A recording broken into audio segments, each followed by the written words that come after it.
Hello, homesteaders. This is a continuing series about our garden and our attempt to grow greens. Today is November 14, 2024, and this morning I made what will probably be the last harvest of greens.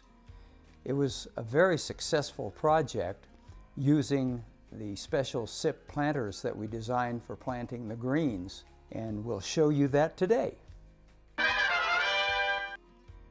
Here you see April 24, and on that day we were moving the plants from my home, where I start them, into my greenhouse. And I actually started them a little too soon. I think I started them right around January 15th, and that was not such a good idea. They were so big that it was kind of unwieldy, and it wasn't particularly productive.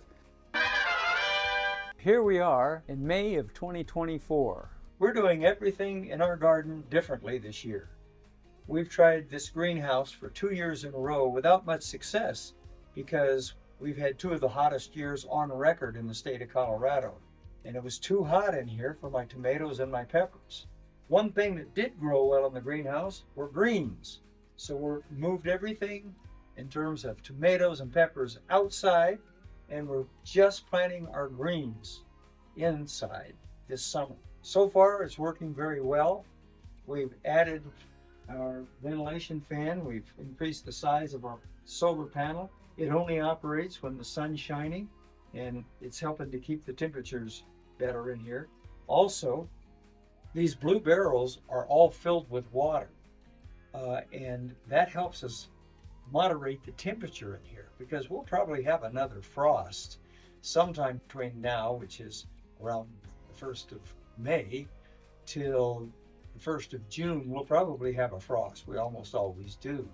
And this will help keep it warm enough in here so that we can have our plants. Well, that's the end of our green journey this year. It was very successful. I'm really happy with it. It's just a reminder. If something's not working that you're doing in the garden, change it up. You can always change and try something new. All the really great gardeners that I've read over the years will tell you that they always have to keep changing, because no matter what they do, gardening tends to humble them and teach them something new.